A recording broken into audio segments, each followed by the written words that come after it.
Leo sat on the side of the bed, his gaze holding hers. He extended a muscular arm and caught the back of her neck in his hand, and held her steady. His mouth possessed hers roughly, until her head swam and her heart pounded. Lifting his head, he said, "I adore all of your parts exactly as they are." He drew back and touched her taut jawline, his fingers gentle. "Can you at least admit that you're fond of me?" Catherine swallowed against the soft caress. It's obvious that I am." "Then say it," he urged, stroking the side of her throat. "Why must I say something if it's obvious?" But he persisted, damn him, seeming to understand how difficult it was for her. "It's only a few words." His thumb brushed the hard, anxious pulse at the base of her neck. "Don't be afraid." "Please, I can't." "Say it." Catherine couldn't look at him. She went hot and cold. Taking a deep breath, she managed a shaking whisper. "I'm fond of you." "There," Leo murmured, beginning to draw her close. Was that so bad? Her body was wrenched with the longing to huddle against his inviting chest. But instead she put her arms between them, preserving a crucial distance. "It makes no difference," she forced herself to say. "In fact, it makes it worse." His arms loosened. He gave her a quizzical glance. "Worse?" "Yes, because I can never give you anything more than that.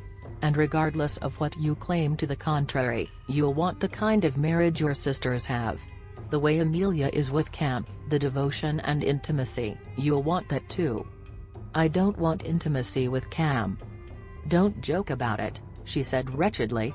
"This is serious." "I'm sorry," came his quiet reply. "Sometimes serious conversations make me uncomfortable, and I tend to resort to humor as a result." He paused. "I understand what you're trying to tell me. But what if I say that attraction and fondness would be enough? I wouldn't believe you. Because I know how unhappy you would become, seeing your sisters' marriages, remembering how devoted your parents were to each other, and knowing that ours was a counterfeit by comparison. A parody. What makes you so certain that we won't come to care for each other?" "I just am. I've looked inside my heart, and it's not there. That's what I meant before. I don't think I'll ever be able to trust anyone enough to love them. Even you." Leo's face was expressionless, but she sensed something dark lurking beneath his self-control, something that hinted of anger, or exasperation. "It's not that you're unable," he said. "It's that you don't want to." He released her carefully and went to retrieve his discarded clothes. As he dressed, he spoke in a voice that chilled her with its pleasant blandness. "I have to leave." "You're angry?" "No. But if I stay, I'll end up making love to you and proposing to you repeatedly, until morning. And even my tolerance for rejection has its limits." Words of regret and self-reproach hovered on her lips. But she held them back, sensing that it would only infuriate him. Leo was hardly a man to fear a challenge. But he was beginning to comprehend that he could do nothing with the challenge she presented, some inexplicable quandary that couldn't be solved. After dressing and shrugging into his coat, Leo returned to the bedside. "Don't try to predict what you're capable of," he murmured, sliding his fingers beneath her chin. He bent to press his lips to her forehead, and added, "You may surprise yourself." Going to the door, he opened it and glanced up and down the hallway. He glanced at Catherine over his shoulder. "Lock the door when I leave." "Good night," she said with difficulty. And, "I'm sorry, my lord. I wish I were different. I wish I could." She stopped and shook her head miserably. Pausing a bit longer, Leo gave her a look of amusement edged with warning. "You're going to lose this battle, Cat. And despite yourself, you're going to be very happy in defeat." Paying a call on Vanessa Darvine the following day was the last thing Leo wanted to do. However, he was curious about why she wanted to see him. The address that Poppy had given to him was of a Mayfair residence in South Audley Street, not far from the terrace he leased. It was a Georgian townhouse, neat red brick with white trim, fronted by a white pediment with 4 slender pilaster columns. Leo liked Mayfair immensely, not so much for its fashionable reputation as the fact that it had once been deemed a lewd and disorderly place in the early 18th century by the Grand Jury of Westminster. It had been condemned for its practices of gaming, bawdy stage plays, prize fighting and animal baiting, and all the attendant vices of crime and prostitution. Over the next 100 years it had gradually gentrified until John Nash had sealed its hard-won respectability with Regent Street and Regent's Park. To Leo, however, Mayfair would always be a respectable lady with a notorious past. Upon arriving at the residence, Leo was shown to a reception room overlooking a two-tiered garden. Vanessa Darvine and Countess Ramsay were both present, welcoming him warmly. As they all sat and made the obligatory small talk, inquiring after the health of their family, and his, and the weather, and other safe and polite subjects of an opening acquaintance, Leo found that his impressions of the two women from the ball in Hampshire were unchanged. The Countess was a garrulous biddy, and Vanessa Darvine was a self-involved beauty. A quarter hour passed, and then a half hour. Leo began to wonder if he would ever discover why they had prevailed on him to call. "Dear me," the Countess eventually exclaimed, "I quite forgot that I had intended to consult with cook about the evening meal. Pardon, I must go at once." She stood, and Leo automatically rose to his feet. "Perhaps I should leave, as well," he said, grateful for the opportunity to escape. "Do stay, my lord," Vanessa said quietly. A look passed between Vanessa and the Countess before the latter left the room. Recognizing the obvious pretext to leave them alone, Leo lowered back into the chair. He raised a brow as he regarded Vanessa. "So there is a point to this?" "There is a point," Vanessa confirmed. She was beautiful, her shining dark hair arranged in pinned-up curls, her eyes exotic and striking in her porcelain complexion. "I wish to discuss a highly personal matter with you. I hope I may rely on your discretion." "You may." Leo studied her with a flicker of interest. There was a hint of uncertainty, urgency, beneath her provocative facade. "I'm not certain how best to begin," she said. "Be blunt," Leo suggested. "Subtleties are usually wasted on me. I would like to put forth a proposition, my lord, that will satisfy our mutual needs. Obviously yours is to marry and have a son quickly, before you die."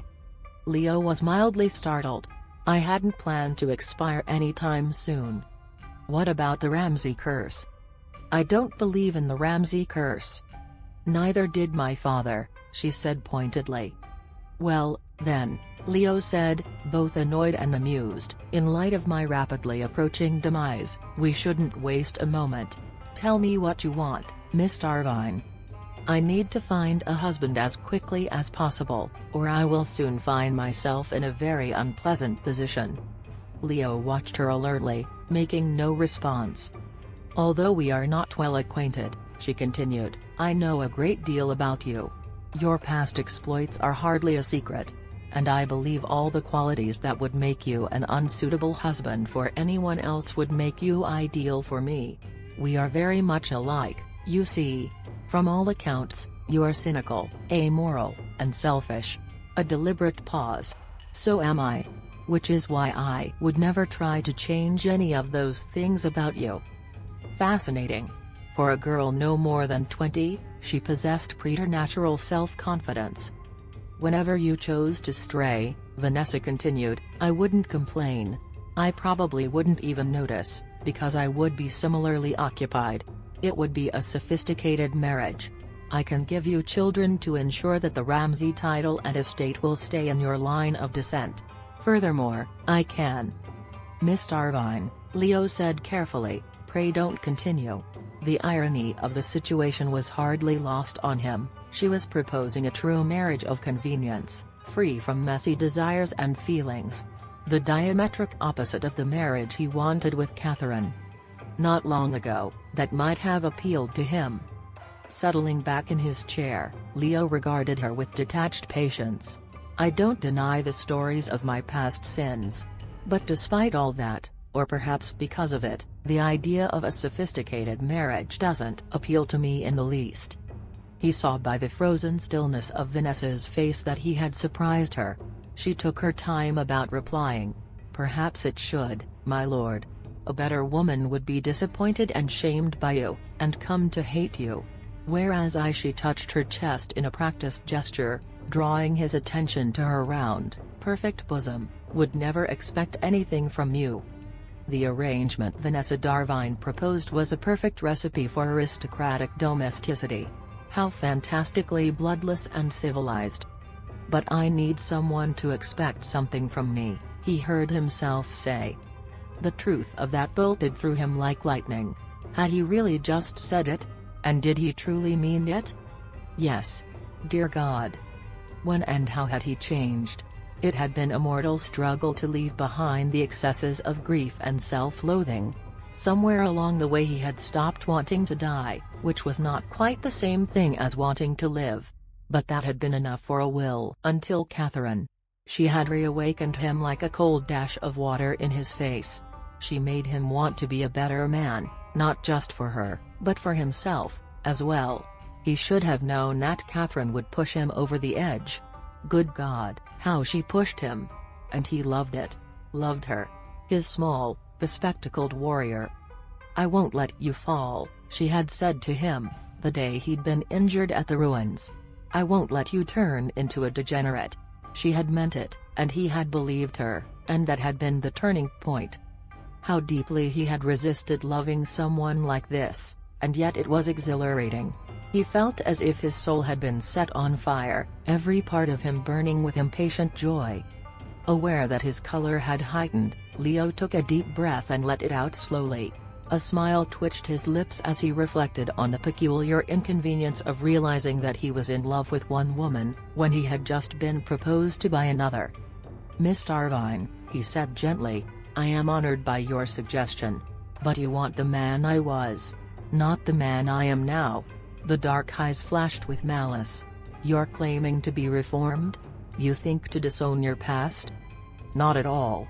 But I have hopes for a better future." He paused deliberately. Ramsay curse notwithstanding. "You're making a mistake." Vanessa's pretty features hardened. "I knew you were no gentleman, but I didn't take you for a fool. You should leave now. It seems you'll be of no use to me." Leo rose obligingly. He paused before taking his leave, giving her an astute glance.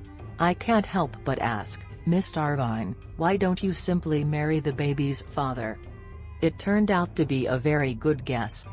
Vanessa's eyes flared before she managed to school her expression. "He is too far beneath me," she said in a tight little voice. "I'm rather more discriminating than your sisters, my lord." "A pity," Leo murmured. "They seem to be very happy in their lack of discriminity." He bowed politely. "Farewell, Miss Darvine. I wish you luck in your search for a husband who's not beneath you." "I don't need luck, my lord. I will marry, and soon. And I've no doubt my future husband and I will be happy indeed when we come to take possession of Ramsay House." Returning to the hotel from a morning dressmaker's appointment with Poppy, Catherine shivered in pleasure as they entered the Rutledge apartments. It was raining steadily, in fat chilling drops that heralded the approach of autumn. Despite the precautions of cloaks and umbrellas, she and Poppy had not escaped entirely from the damp. They both went to the parlor hearth, standing before the snapping fire. "Harry ought to be coming back from Bow Street soon," Poppy said, pushing back a wet tendril of hair that had stuck to her cheek. He had gone for a meeting with a special constable and a Bow Street magistrate to discuss Lord Latimer. So far Harry had been maddeningly close-mouthed as to the specifics of the situation, promising that after he'd gone to the magistrate's office, he would explain in detail. And so should my brother, after seeing Miss Darvine. Catherine removed her spectacles and used a fold of her sleeve to clear the steam from the lenses. She heard a welcoming sound from Dodger, a sort of ferrety chuckling noise, and he came loping toward her out of seemingly nowhere. Replacing her spectacles, she bent to pick him up, and he wriggled into her arms. "You odious rat," she murmured, cradling his long, sleek body. "He loves you, Catherine," Poppy said, shaking her head and smiling. Nevertheless, I'm returning him to Beatrix at the first opportunity." But she furtively lowered her cheek and let Dodger kiss her. There was a knock at the door, followed by the bustle of someone entering, a masculine murmur, a maid taking his coat and hat. Leo entered the parlor, bringing in the scents of damp wool and rain. His hair was wet at the ends, curling slightly against his neck. "Leo," Poppy exclaimed with a laugh, "how wet you are. Didn't you take an umbrella?" "Umbrellas are of little use when it's raining sideways," he informed her. "I'll fetch a towel." Poppy darted out of the room. Left alone with Leo, Catherine met his gaze. His smile faded, and he stared at her with alarming intensity. Why did he look at her that way? It seemed as if something had been cut loose in him, his eyes demon blue and dangerous. "How was your conversation with Miss Irvine?" she asked, tensing as he approached her. "Illuminating." She frowned at the brief reply, taking refuge in a show of exasperation.